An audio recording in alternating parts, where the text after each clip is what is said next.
Hey there, JKJ Digital Assets Premium members. Welcome back. Today we're going to do part 3 of our tax series, and we're going to be taking a look just at a few more things, maybe looking at some tax brackets, talking about some of the finer points of what you're going to want to talk to with your tax professional. As we've said during the other 2 presentations, we are not tax professionals. We are not accountants. We are just here to let you know some of the things that we've come across while we've been doing our own research, while we have learned as we've filed taxes one other time last year, as we've gone through some of this stuff. What are the things that you're going to need? What are the things that you need to know to make sure that whoever you're paying to do your taxes, or whoever's advising you, to make sure that they're doing their job? So that's the whole point of this 3-part series, is to make sure that we do that for you.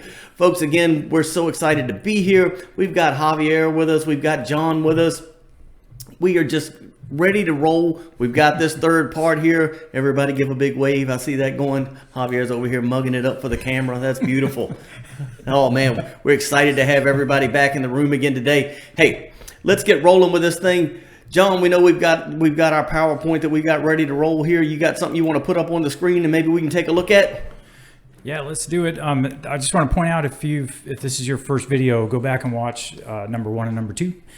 Because you won't really be tracking if you hop right in on number 3.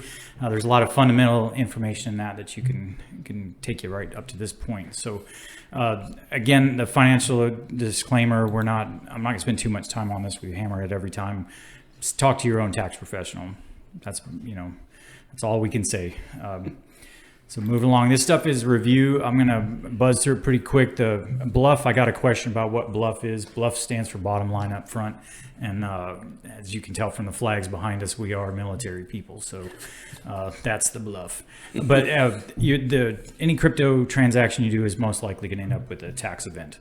And tax events are reportable to the IRS. If you don't, they may come knocking at your door. So do the right thing, pay taxes. We all enjoy our highways and our parks. So if you're making money on crypto, pay taxes. If you're not making money on crypto, take advantage of the loss and bring your income down. So, all right, one click over. These are all the things that are, that we use. They're references from the IRS. Go ahead and take a look at them. They're posted inside the blog on the crypto education part of our podcast. You can download them there and look for them. You can also go to irs.gov and find everything that's on here, but use these things to familiarize yourself with the rules and the game so that when you talk to your tax professional, you're having an intelligent conversation with them. And again, these are the main points you have to use. You have to report everything in US dollars, even if you're doing a transaction that is only crypto. Like if it's crypto to crypto, you have to bring it down to US dollars, or the wording they use is fair market value. You have to establish the fair market value in US dollars for all of your reporting stuff. And then the short-term, long-term gain, if you hold it for less than a year, it's short-term. If more than a year, it's long-term. That's not any different for any other investment vehicle that you use. So, all right, so there's again, this is review, but there's 2 types of income. There's regular income, and this is if you do work and somebody pays you with crypto. It could also be airdrops and rewards. That stuff is taxed as regular income in whatever bracket that you happen to be in for your year. The other one is a capital asset gain or loss. So that's the exchange or sale of crypto. The tricky part that catches people is that you could have a digital asset that you sell for US dollars and then you end up with dollars, but you also create a tax event if you use a crypto to buy a crypto. And that's where it catches people, because you don't have cash sitting there, but you do have a fair market value. So, and that's what we talked about in episode 2 of our tax series, right? Yeah, go back and check it out. Go back and see. Yep. Do your homework. That's right. All right, next step. Let's get to the meat now that we're past all the pleasantries in the beginning. I wanted to take a couple minutes and talk about the different tax brackets. Now, this is FY21 tax brackets. So the tax season that we're walking into right now, these are the actual tax brackets that you'll deal with. So the regular income tax brackets right here, 10, 12, 22, and so on up to 37%. This is what you would pay, like I mentioned before, for regular work that you do, whether it's your salary at your company or if somebody pays you in Bitcoin or Ethereum or whatever, all that will fall into what they call regular income, and it's taxed at these brackets. And this is important with the conversation that we're having, because there's lots of things you want to like pull away from this at all as much as you can, because it ratchets up pretty quick. I think if you're a person who makes 60K or so, you're already up at the 24% tax bracket. So and it just goes up quickly from there. The short-term capital gains brackets, and you'll notice that they're the exact same brackets as for your regular income. Oh, okay. Yeah. So it's if you're trading inside of a year, you're probably gonna. So like I mentioned, if you're $60,000-$70,000 income a year person and you're trading crypto under a year, you're probably paying 24 to 37% taxes depending on your income. So that's the basic reason why you would, if you can, I mean, I'm not telling you what to do with your crypto, but if you can, keep it for longer than a year. Like, be patient, move slow, keep it as long as you can, because the benefits will become evident really quick. Click back over to that slide again one more time, and I'll give you the converse of it. The long-term capital gains, depending on your income, with long-term capital gains, you're going to pay 0, 15 or 20% on your capital gains. So, and it's based on your income also. I think if you make up to $40,000, I think it is, you're at 0% on the long-term capital gains. So just as a notional thing, if you're a retired person and your income is below $40,000, you can liquidate crypto for no tax at the end of the year. So not that a whole lot of people aren't going to be in that bracket, but you can tell most of us will be in the next bracket, the 15%. And that, if you're a person that lands at the 32% bracket for your regular income, and you keep it for longer a year, and you're going to pay 15% versus 35 or 32. So you're very realistically looking at saving 17-19% on taxes just by not liquidating before a year's passed. Yep, precisely. So that's the main tactic, I guess, would be to try to be patient. Not everybody, that's not their game plan. There might be a person that wants to day trade crypto. That's fine if that's what you want to do, but you have to keep those numbers in mind. Yeah, because that would really be impactful if you were playing the day trader role and you were in there and you're sitting there going, all right, man, well, I made 50% on what I just did today. I'm going to, I held this thing for 2 hours and made 50%. Well, no, you didn't. Not by the time you pay your taxes, you did not make that. Yeah.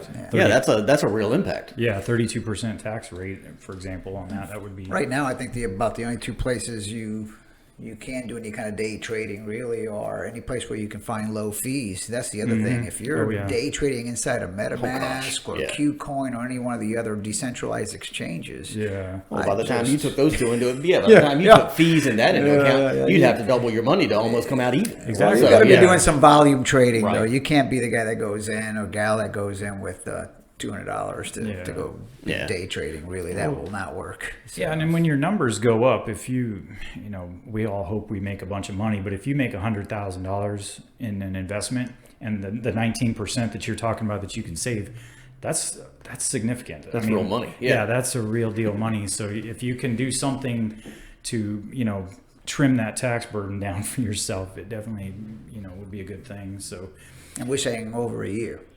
Yes. Over a year. That's it. Yep. And again, this is all stuff that your tax professional can help to, go through with a fine tooth comb, and they'll help to figure that out with you. Your accountant will be able to do that. What we're sitting here presenting is all just kind of hypothetical. Yeah. These numbers we've gone in and pulled off of websites and stuff, but by no means are we saying that we're an authoritative voice on this. Make sure you go talk to your tax professional to find out the exact details on this stuff. And it's about a game plan. You can't freewheel with the crypto stuff, or you're either gonna burn your returns on fees, or you're gonna burn it on taxes. So before you go in and start making a bunch of moves, have the tax ramifications in your brain cavity before you move forward, so that you can game plan your way through it and maximize your return. Great point. Yeah. And something I just want to point out there as we talk about these fees and whatnot. I know we're talking about taxes and whatnot, but Just keep in mind, everybody needs to keep in mind too the volatility of cryptocurrencies. I mean, today, for instance, I think it's down about 15%. So if you want to day trade, by all means, go out there and knock it out. But be aware that you might wake up, next morning and you're down 15 plus whatever you want to trade. And I would say, again, just how I play it, my technique is I hold on to it. To be a day trader and in a market that's so volatile, you should not be sleeping. You should be awake 24/7 watching it. It never stops moving. No, and again, like I said, it's a big difference in those tax rates. So I mean, that's really something to keep in mind there. Yeah. All right, so let's finish this up. Going back to our PowerPoint, go ahead and click on to the next one. And I encourage you to go back if you want to take more time and look at these numbers. You can go on our website. This PowerPoint will be posted, and you can go through it at your own speed. So we're describing a bunch of complexities to the crypto tax world. There are things out there. I have on the screen now listed all these different services you can find out on the internet. And they amount to, TurboTax for crypto kind of deal. They'll track all of your sale and purchases, all your cost base will be all tracked through it and everything. And I've got experience with accounting. I've got experience with Crypto.com tax. I personally used Crypto.com tax for my taxes last year, and then for this year I've been using accounting for mine. And there's different things like just Crypto.com tax is totally free. It's something that Crypto.com is doing to try to help everybody, get a grip on this tax situation. So that's real good. That one's totally free. Accounting is free throughout the year until you want it to kind of poop out some tax forms for you. That's when they want to pull money from you. Yeah. So I went with the Zen Ledger myself, and that one, it charges you at the end of the year. It'll charge you, but that one depends on how many transactions. Yeah. So I completely beat out the very first section. So I immediately jumped into the $100 category, but it's very robust. So whatever you're looking for, there's something out there. Well, that's a thing like airdrops and rewards. Just Crypto.com does take you right out of it immediately. Yeah, every one of those that you get, like Crypto.com gives you a reward. It's like a kickback for every time you swipe with their card. So you go to the grocery store, buy groceries. It'll give you, I think it's 3 or 4% back on the purchase, but that's a transaction. So like if you're using one of these, things that charges you by the transaction, you're going to blow through the top of their limits. So I'm kind of liking the way they're doing this here. Yeah. We need a tax business. Yeah. We're not experts. No. We're not tax professionals. We're not tax advisors. We're in no way or any form. We're not starting a tax business. Yeah. I need a beer. So I highly recommend that you engage one of these things. There's more. Believe me, if you Google this topic, you will get many thousands of choices of things out there. I kind of put up the ones that are the most legit and ones that we've used personally, but they give you the option, the ability, I guess, to look at your transactions across the year. And it can be super helpful just for even making decisions. If you can use a device like accounting, say, for example, and see what your cost basis is on a, transaction that you've done, you can tell like, oh, I'm way over the top on this. I'm way below, I'm underwater on something. There's a lot of visuals that you can get, charts and everything like that. So I definitely recommend that you get something and utilize it. Yeah, so far all I did was download the program and upload some of the Coinbase stuff, but I haven't taken a deep look into any of it. Yeah, that's a great segue into the next slide on there, because these things present some complexity, and unfortunately there's some data entry stuff that you have to deal with. So I wanted to talk about them real quick. Like some of them have lots of manual data entry stuff. So like if you have a high volume of transactions, like with these rewards and all the kickback type of things we talk about, if you have to go in there and just hand jam every transaction in there, it can be problematic. Crypto.com is one of them that comes to mind. Like it does not do any sort of output. Their security is so tight on that platform that they don't output at all. A lot of them will try to connect to your wallets, or they'll try to connect to whatever exchange you're using, and that connection is called an API connection. API is application programming interface. Quite simply, it's just where you connect two databases together and they share information. So what it'll do, it's like you using Quicken.com or something to keep your bank account up to date. You connect Quicken.com to your bank account through an API connection, and it pulls all the transactions in to Quicken. Well, this is the same kind of service with an API. So, it's like with your bank, you can feel a little bit better about it, but when you're out in the crypto world, everything's a little more free range, I guess. So you have to be careful with them because there's inherently a security issue. So, like what I like to do is connect the API and then let it pull the data and then disconnect it. Like they will want to stay connected forever. And I connect it, pull data, disconnect. And that way it doesn't have like a living connection to whatever your exchange or whatever you're doing.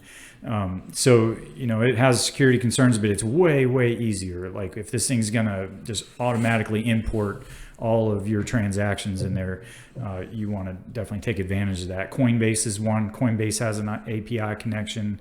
KuCoin has an API connection that they can do. So that makes life a lot easier. But and like for me personally, you end up with a mix of both because like I have many wallets and many exchange accounts that we use. So like Crypto.com is 100% manual and Coinbase is 100% automated. So you end up kind of getting a blend of both of them, but just understand what you're working with and what the difficulties that you're going to run into.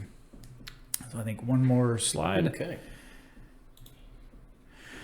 All right. So to wrap up this whole 3 podcast series that we've done here, I just want to do a little free form discussion on what our experiences were and ways to make things better. I put 2 of them up here just to get us started. The big thing for me is to keep track of this stuff throughout the year. Use one of those platforms to track your transactions, or do it on a piece of paper or whatever, but you don't want to find yourself in February or March trying to recreate what you did. That's me. Yeah. You don't want to be that and try to do that the following year because you just won't remember. The thing with crypto is that all the information's out there. Like you can find it. You can use these Ethereum explorers and Bitcoin explorers and all that stuff, and you will definitely be able to find all that transaction information, but it's just like, what was I doing last November with this transaction? It's hard to recreate it. So I definitely recommend that you keep track of it all year long, so there's no trying to John, remember. You went a little bit into the whole trading bit, even though I said don't go trading it, but you've kind of discovered that before I did. I mean, when we start talking about techniques and how we go about doing what we do, I mean, for me, and this is why we want to lead off with this for some of you that are just getting started. I mean, I started off with, I went out and bought 5 Ethereum, let's say, and talking about when Ethereum was back at $145. Yeah. And then it did that enormous leap into like $1,000, $1,500. And at that point, I started taking my Ethereum and trading. So when we start talking about, okay, you just bought this token and you swap for this other token here and you created a tax event, I am all over the place with that. And even though I kept a little red notebook on, I bought Ethereum here. Yeah. If I look at that notebook right now, my head starts to spin because I've got scratch marks here, and okay, I sold this much here for that, and blocks. Doesn't make any sense anymore. So I've kind of gone over to CoinMarketCap, or you can even do it on CoinGecko. There's a way to put notes in there. Of course, you still got to go track it. So I don't know. I haven't used the Zen Ledger yet the way it's supposed to be used. I'm hoping that by doing what you're doing, turn it on, turn it off, and let it collect, and maybe it'll help me clean up my mess. But because I certainly didn't do a ton of trading and stuff, but just through buying, I've manually kept it, and I'm already looking back at that, and even just to what you're saying, just with purchase prices and stuff. Yeah, there's notes in there that I'm sure made sense the night that I wrote it down, and now I look at it and I'm like, I have no idea what I was even trying to say. So utilizing one of these services, I think moving forward is going to be a good asset for me. Yeah, they're very helpful.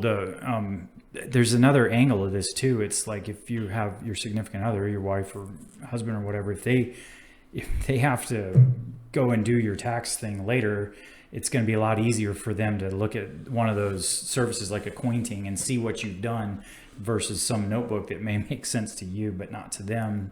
So that's another like sideways variation on this. You really got to keep your situation in order so that if somebody else has got to come in and take care of your business, that they can do that. I think the easy part, and it really it's a couple of levels above anything else we do when we're talking about stocks or anything, bonds, you name it. But at least being able to go into crypto.com or Coinbase, which are, for us here in the United States, are on-ramps right now. Those some of you use Voyager out there, but at least you can go in there and figure out what you did. When we're starting to talk about, and I say it on the level of when you go out and buy Ethereum and you send it out to MetaMask, and that's where you do your big trading. You can still do swapping within Coinbase and Crypto.com, but when you're making those kind of swaps, we'll talk about those, but they're easier to track there than if you're going to go out to MetaMask, is what I'm getting at. And those are the ones where when I went to Zen Ledger, I couldn't find the real click over to MetaMask to see what I was doing. But, right. Well, and a lot of it's practice too. I mean, once you go through a tax season and you understand the mechanics of what you're doing, the next year will be it'll be easier because you have your head wrapped around the whole loop, buy, sell, pay taxes on it. That whole loop will happen and you'll get it better. So the following year, hopefully, will be a lot easier. The last little bit of, I guess, tactics and techniques, is try to keep your footprint small. And this is my personal opinion, but like, keep your crypto, just buy it. If you're buying a small enough amount, it doesn't mean anything to you anyway. So just keep it and hold it at least for a year. And that way it reduces the amount of taxes you pay and it keeps everything simple. If you keep your footprint small, it'll be a lot easier to put a bow on it at the end of the year. So. Oh, it definitely is. Like I said, if you stick to a few exchanges, if you kind of decide that you're going to concentrate on a few different tokens, or how you want to maneuver with that, it certainly will keep life a lot simpler for you, because you avoid some of what we got into in the second episode with buying and trading and moving into other currencies and different things like that. So that's a great piece of advice. Now, certainly you don't want to make your mind up, well, I'm never going to go deep with this stuff, because that's where a lot of the value is, and that's where a lot of the money is to be made. But certainly, like I said, moving as you're starting down the road, pick something, and into what you said, I think pick something, stick with it for a little while, and really learn your way around in that. So, all right. Well, fellas, y'all got anything else? I'm good to go. If you got questions, these are all on our crypto education site in blog format. So if you've got questions, get on that blog and ask the question. We'll see it, we'll answer it. But the good thing is that other people that are premium members will see it also, and they may interact with you on there too and share their experiences. So feel free to hit us up on any of the topics under crypto education. They're all blogs. Right. So if you've got something there you need clarification on or whatever, you can always hit us up on Instagram and Facebook, and we should be easily accessible, and we're eager to answer your questions. Exactly. As premium members, you know that we have all the different platforms that we're on. We're on Instagram at jkj_digital._assets. So not a dot, digital_assets. Hey, it's too many dots, dashes. It's like Morse code in here. I don't know.